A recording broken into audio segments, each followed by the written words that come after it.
নবদ্বীপ শব্দের যথার্থ অর্থ হচ্ছে 9টা দ্বীপের সমন্বয়।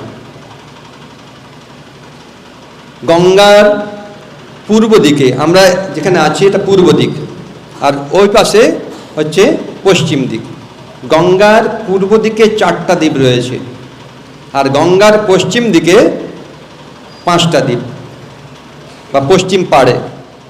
তো গঙ্গার পূর্ব পাড়ে যে 4টা দ্বীপ রয়েছে আমরা উচ্চারণ করব, গঙ্গার পশ্চিম পাড়ে যে 5টা দ্বীপ রয়েছে সেটা উচ্চারণ করব।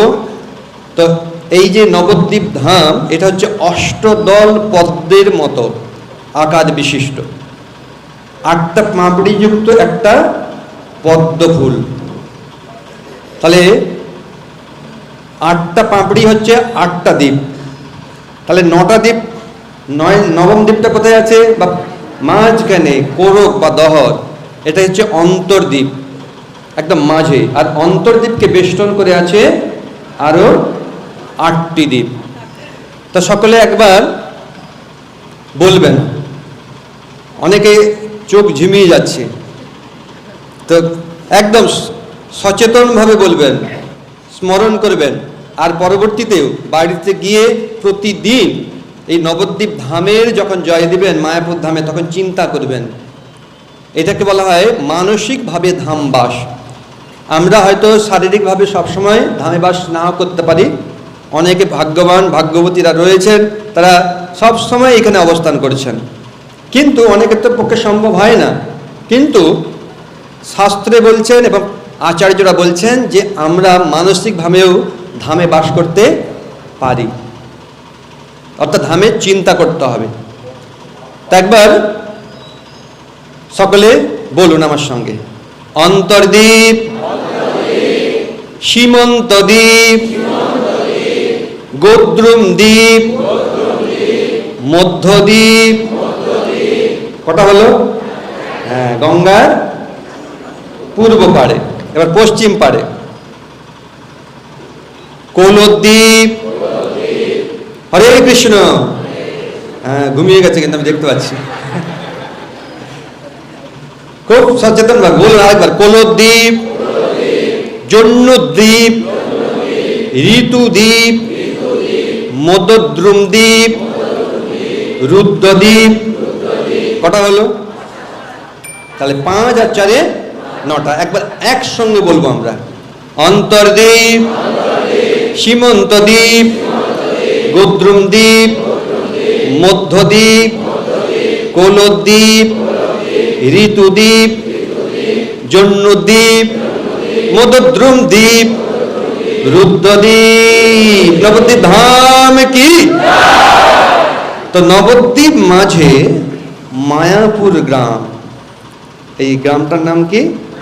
মায়াপুর। যথায় জন্মিলেন চৈতন্য ভগবান। তো অন্তর্দ্বীপ নামকরণের পেছনে স্বয়ং মহাপ্রভু এই 3টি কারণ ব্রহ্মার কাছে ব্যক্ত করেছেন, প্রকাশ করেছেন। আপনারা সকলেই জানেন, কৃষ্ণ লীলাতে যখন কৃষ্ণ অঘাসুরকে বধ করে তারপরে যমুনার পাড়ে তিনি তার সখাদের সঙ্গে বনভোজন করছেন, মানে প্রাতরাশ গ্রহণ করছেন। তো সখারা প্রতিদিন তারা মায়ের কাছ থেকে সব পুটলিতে করে খাবার নিয়ে আসেন। তো এই দিনও নিয়ে এসছেন, তারা খেয়ে দেখছে খুব স্বাদিষ্ট, সঙ্গে সঙ্গে কৃষ্ণকে দিয়েছেন, বলছে আমারটা খাও, আমি খাও, কৃষ্ণ গ্রহণ করছেন। তো অঘাসুর বধ হয়ে গেছে, যা দেবতাদের পক্ষেও মানে খুব ভীতিজনক, দেবতারও ভয় পায় এই অঘাসুরকে। সেই অঘাসুর বধ হয়ে গেল, সমস্ত ত্রিলোকে খবর পৌঁছে গেল, ব্রহ্মাও দর্শন করতে এলেন, এসে দেখছেন এই লীলা। তো দেখে তো তিনি একটু বিমোহিত হয়ে গেছেন। তো সেই বর্ণনা আপনারা জানেন।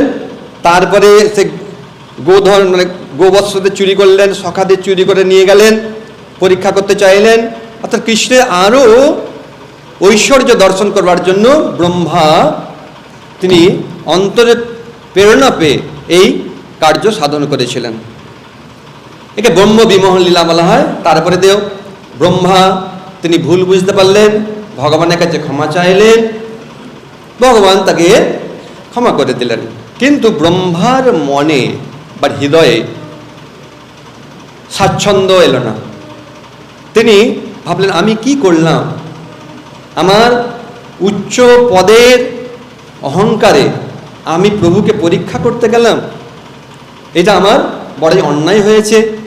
তো তাই তিনি হৃদয়ে স্বাচ্ছন্দ্য না পেয়ে পরবর্তীতে চিন্তা করলেন, তিনি তো বেদজ্ঞ, তিনি জানেন যে ব্রজেন্দ্রনন্দন কৃষ্ণ আবার কলিযুগে রাধার ভাব এবং অঙ্গীকার অঙ্গকান্তি গ্রহণ করে তিনি আসবেন নবদ্বীপে।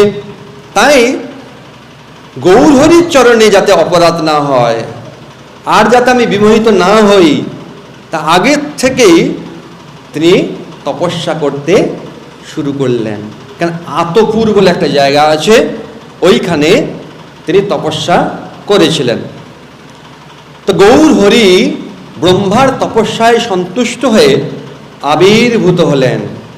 আজানুলম্বিত ভুজ, আকর্ণ নয়ন, মানে বিস্তৃত কর্ণ পর্যন্ত নয়ন, মৃদু মন্দহাসী, গলদেশে বনমালা, চাঁচর চিকুর কেশ, বিস্তৃত বক্ষ, সিংহস্কন্ধ, পীত বসন, এইভাবে তিনি আবির্ভূত হলেন ব্রহ্মার কাছে।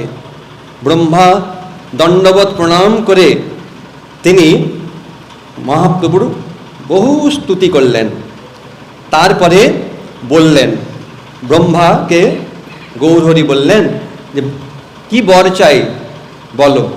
ব্রহ্মা বললেন, প্রভু পূর্বে আমি ওই ঘটনার জন্য অত্যন্ত ব্যথিত, অনুতপ্ত, তাই আমি এটা করেছিলাম আমার পদের অহংকারে। তাই আমার যেন আবার আপনার এই লীলাতে জন্ম হয়, কিন্তু উচ্চ কুলে যেন না জন্ম হয়, আমার পদের অহংকার যেন কোনো পদ যেন না থাকে, অহংকার যাতে না উপস্থিত হয়। আর আমি জানি আপনি কলিযুগে অবতরণ করেছেন, কলিযুগের যুগধর্ম হরিনাম সংকীর্তনের মাধ্যমে সমস্ত জীবকে উদ্ধার করবার জন্য। তাই সেই নাম সংকীর্তনে যেন আমার সর্বদাই রতিমতি হয়, সর্বদা নাম যেন আমার জিহ্বায় উচ্চারিত হয়, হরে কৃষ্ণ হরে কৃষ্ণ কৃষ্ণ কৃষ্ণ হরে হরে, হরে রাম রাম রাম হরে হরে। এই নাম যেন আমার জিহ্বায় সর্বদা উচ্চারিত হয়। তো মহাপ্রভু বর দিলেন। এটা হচ্ছে ব্রহ্মার বর প্রার্থনা করলেন।